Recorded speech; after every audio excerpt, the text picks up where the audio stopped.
Every dictator of Pakistan, every political government of Pakistan, they are responsible for it.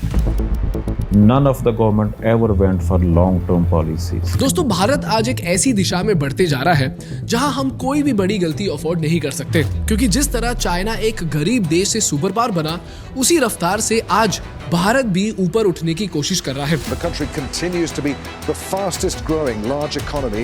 Many of the world's investment banks have keyed in on India as a real prime investment destination right now. Google has announced its first AI hub in India. They will be pumping in $15 billion in the next 5 years. Apple is doubling down on India. Amazon is investing billions in Maharashtra and Telangana. Microsoft is investing $3 billion.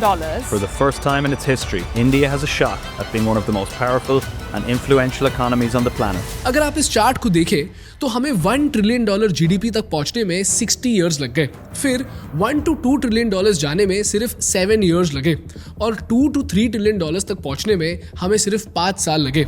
और अब हम ऐसी speed पकड़ चुके हैं जहां हर 2 साल में हम $1 ट्रिलियन हमारे जीडीपी में ऐड करने वाले हैं। लेकिन दोस्तों, जहां भारत इतनी तेज रफ्तार से बढ़ रहा है, हमारे पड़ोसी पाकिस्तान की कहानी एक सख्त वार्निंग बन चुकी है।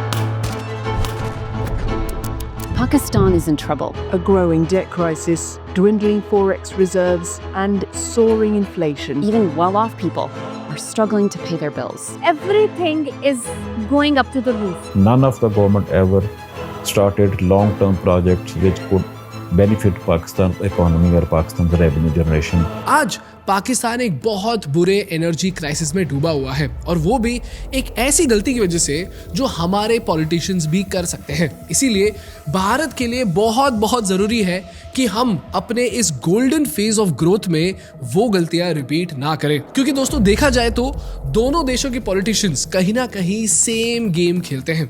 दोनों देशों में वोट्स के लिए फ्रीबीज बांटे जाते हैं, इलेक्शन के टाइम लोगों को सपने दिखाए जाते हैं, और जब लॉन्ग टर्म पॉलिसी की बात आती है तो देश से ज्यादा पॉलिटिशियंस अपनी कुर्सी के बारे में सोचते हैं। In India, there's a new election trend in our country promising cash to voters. बेरोजगार, बुजुर्ग और महिलाओं के खाते में भेजने के लिए जिन जिन योजनाओं का ऐलान किया गया है, उनकी कुल राशि करीब 30,000 करोड़ बताई जा रही है। Whether you call it freebies, you call it political subs, you call it reverie, it's been raining freebies in Bihar.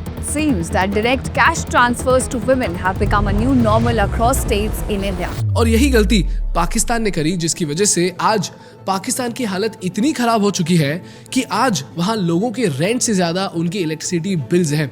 बिना इलेक्ट्रिसिटी के आज पूरा देश कर्ज में डूबा हुआ है और ग्रोथ का नामो निशान नहीं दिख रहा। And right now Pakistan is dying without energy. Much of Pakistan's population of nearly 230 million people plunged into darkness. Cities including Karachi, Islamabad and Lahore without power. As it can no longer afford to buy coal or natural gas. Dwindling foreign exchange reserves, double-digit inflation, dangerously high national debt, and a devaluation of the rupee have heaped pressure on the power sector. और आपको पता है सबसे disturbing fact क्या है? The politicians and businessmen of Pakistan have made so much money कि आप सोच भी नहीं सकते। लेकिन एक आम आदमी के पास खाने तक के पैसे नहीं है। In fact, inflation in Pakistan even touched 30% in 2023 and 12% in 2024. Can you believe that? और ये सब शुरू हुआ बस एक बेवकूफ पॉलिटिकल मिस्टेक से, जो भारत के पॉलिटिशियंस भी कर सकते हैं। तो सवाल ये है कि पाकिस्तान ने ऐसी कौन सी पॉलिटिकल गलतियां करी जिसकी वजह से वो आज इतने बड़े एनर्जी क्राइसिस में है? पाकिस्तान के पॉलिटिशियंस से क्या गलती हुई, और आज भारत के पॉलिटिशियंस पाकिस्तान की इस गलती से क्या सीख सकते हैं, जानेंगे इस एपिसोड में। दोस्तों, ये चैनल ज़ेरोदा और थिंक स्कूल का एक जॉइंट इनिशिएटिव है, जिसके माध्यम से हम भारत को वर्ल्ड क्लास बिजनेस और इकोनॉमिक केस स्टडी सिखाना चाहते हैं। तो अगर आप भी बिजनेस और इकोनॉमी सीखना चाहते हो तो प्लीज़ इस चैनल को सब्सक्राइब करो। आपके लिए तो ये लाइक और सब्सक्राइब फ्री है, लेकिन हमारे लिए ये बहुत बहुत ज़रूरी है। दोस्तों, ये कहानी शुरू होती है 1947 से, जब पाकिस्तान ने आजादी तो ले ली, लेकिन वो इलेक्ट्रिसिटी के बारे में भूल ही गए। ब्रिटिशर्स मेहरबानी करके पाकिस्तान के लिए इतनी कम पावर कैपेसिटी छोड़ के गए, जिससे आज गोवा जैसी छोटी स्टेट भी ना चल पाए। 1947 में जहां इंडिया के पास 1362 मेगावाट कैपेसिटी थी, पाकिस्तान के पास सिर्फ 60 मेगावाट बची थी। तभी पाकिस्तान को समझ आया कि इलेक्ट्रिसिटी के बिना देश को इंडस्ट्रियलाइज करना, फैक्ट्रीज चलाना और सिटीज एक्सपैंड करना नामुमकिन होगा। तो सिर्फ कुछ सालों में 1955 तक पाकिस्तान ने 200 मेगावाट का नया पावर कैपेसिटी इंस्टॉल कर दिया। लेकिन दोस्तों, जैसे जैसे इंडस्ट्रियलाइजेशन और पॉपुलेशन बढ़ती गई, 1970s तक पूरा सिस्टम ब्रेकडाउन होने लगा। अगले 10 सालों में पर कैपिटा इलेक्ट्रिसिटी डिमांड 108% से बढ़ गई और पूरे देश में लोड शेडिंग और ब्लैकआउट्स शुरू हो गए। और जब सिस्टम टूट गया, पाकिस्तान फिर से गया IMF और वर्ल्ड बैंक के पास। लेकिन इस बार IMF ने पाकिस्तान को एक कंडीशन दिया। उन्होंने कहा कि भाई सुनो, तुम लोग ना प्राइवेट कंपनीज और इंटरनेशनल प्लेयर्स को पावर प्लांट्स बनाने दो, क्योंकि सिर्फ गवर्नमेंट तुम्हारा काम नहीं कर पाएगी। तो पाकिस्तानी गवर्नमेंट ने फॉरेन और डोमेस्टिक प्लेयर्स दोनों को पावर प्लांट्स बनाने की परमिशन दी। तभी 1994 में पाकिस्तान ने एक ऐसा पावर पॉलिसी लॉन्च किया जिसकी वजह से आज पूरा देश बर्बाद हो चुका है। और इस पॉलिसी से आप ये समझ पाओगे कि किस तरह करप्शन एक देश को बर्बाद कर सकता है। दोस्तों, पाकिस्तान की पावर पॉलिसी में दो बड़ी बेवकूफियां दिखी। पहली बेवकूफी है टेक और पे कॉन्ट्रैक्ट्स। दोस्तों, जो पाकिस्तान ने पॉलिसी लॉन्च किया, बड़े बड़े बिजनेसेस को ये डर था कि उनका बिजनेस फेल हो जाएगा। तो पॉलिटिशियंस ने बोला, हम आपको प्रॉफिट गारंटी करेंगे। और कैसे? कॉन्ट्रैक्ट में ये लिखा गया कि अगर एक कंपनी 1000 मेगावाट का प्लांट बनाती है तो पाकिस्तान गवर्नमेंट उसको पूरे 1000 मेगावाट का पैसा देगी, even if Pakistan only consumes 500 megawatt. मतलब आधा पावर कंज्यूम करके भी सरकार उन कंपनीज को फुल पेमेंट करेगी। और 2024-25 में पाकिस्तानी गवर्नमेंट हर साल 2.5 to 2.8 ट्रिलियन पाकिस्तानी रुपी यानी 8.8 बिलियन डॉलर्स पे करती है उन पावर प्लांट्स को जो एक भी यूनिट पावर प्रोड्यूस नहीं करते। मतलब इंडियन रुपी के टर्म्स में 70,000 करोड़ रुपए उन पावर प्लांट्स को दिए गए जो काम ही नहीं करते। अब इसको बेवकूफी नहीं बोलेंगे तो क्या बोलेंगे? दूसरी बेवकूफी थी डॉलर पेमेंट प्रॉमिस। दोस्तों, जब गवर्नमेंट को फॉरेन इन्वेस्टर्स की जरूरत पड़ी तो यूजुअली सरकार टैक्स कम करती है, ईज ऑफ डूइंग बिजनेस बढ़ाती है और कभी कभी लैंड पर डिस्काउंट भी दे देती है। और पाकिस्तान में फॉरेन इन्वेस्टर्स को यह डर था कि पाकिस्तानी रुपी स्टेबल होगा या नहीं होगा। तो सरकार ने पता है क्या किया? सरकार ने बोला, सर जी आप ना टेंशन मत लो, हम ना आपको पाकिस्तानी रुपी में नहीं डॉलर में पेमेंट करेंगे। अब ये बेवकूफी इसलिए थी क्योंकि डॉलर के प्राइस पर पाकिस्तान का कोई कंट्रोल था ही नहीं। अगर कोई जियोपॉलिटिकल कॉन्फ्लिक्ट होगा तो डॉलर महंगा होगा, अगर कोई इकोनॉमिक क्राइसिस आती है तो डॉलर महंगा होगा, अगर आपकी करेंसी परफॉर्म ना करे तब भी डॉलर महंगा होगा। और यही हुआ।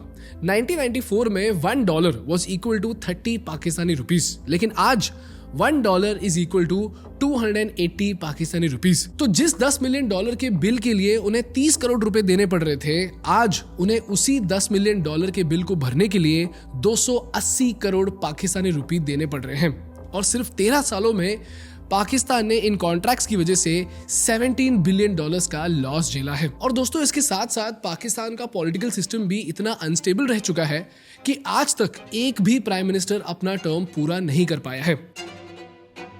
Every prime minister in Pakistan has either been overthrown, murdered, or even hanged. The army has almost always been the prime player behind the scenes. तो जब सरकार इतनी अनस्टेबल हो तो पता है प्रॉब्लम क्या है? लॉन्ग टर्म पॉलिसीज बन ही नहीं पाती। हर पॉलिटिशियन को यही डर रहता है कि वो निकाला जाएगा, इसीलिए लोगों को खुश रखने के लिए वो सब्सिडीज के ऊपर सब्सिडीज बांटते रहते हैं, बिल्कुल भारत के रेवड़ी कल्चर जैसे। और सब्सिडी से क्या हुआ? सरकार का कर्ज बढ़ता गया, यानी सरकार ऐसी सब्सिडीज दे रही थी जो वो कभी भर ही नहीं पाई। और जब पाकिस्तान के पास कोई रास्ता ही नहीं बचा, तभी 2013 में एंट्री होती है चाइना की। चाइना आकर बोलता है कि मैं आपको बचाऊंगा, और पाकिस्तान करता भी गया। वहां दिन में 12 से 14 घंटे के ब्लैकआउट्स हो रहे थे, इंडस्ट्रीज बंद पड़ी थी और पूरी इकोनॉमी टूटने लगी थी। तभी चाइना ने अनाउंस किया $46 बिलियन का सीपेक प्रोजेक्ट, यानी चाइना पाकिस्तान इकोनॉमिक कॉरिडोर। और इस डील में चाइना ने पाकिस्तान से कहा कि हम आपके रोड्स बनाएंगे, पावर प्लांट्स बनाएंगे, पोर्ट्स बनाएंगे, हाईवेज बनाएंगे और एयरपोर्ट्स तक तक बनाएंगे और सबको लगा कि पाकिस्तान की तकदीर बदल जाएगी। लेकिन चाइना तो चाइना है। As it turns out, Pakistan was actually walking into a trap. क्योंकि दोस्तों चाइना ने 3 ऐसी शर्तें रखी जिसने पाकिस्तान की अर्थव्यवस्था को तोड़कर रख दिया। पता है 3 शर्तें क्या थी? Instead of imposing 1 to 3% interest rate, China ने पाकिस्तान को 5 से 6% इंटरेस्ट रेट पर लोन दिया। दूसरा, चाइना ने यह बोला कि चाइनीज लोन का सारा पैसा सिर्फ चाइनीज कंपनीज को ही मिलेगा, तो ना पाकिस्तानी कंपनीज को कॉन्ट्रैक्ट्स मिले ना पाकिस्तानी वर्कर्स को जॉब्स। तो बेसिकली चाइना ने खुद का पैसा खुद की कंपनीज को दिया, लेकिन इंटरेस्ट पाकिस्तान को चार्ज किया, और वो भी डबल इंटरेस्ट रेट।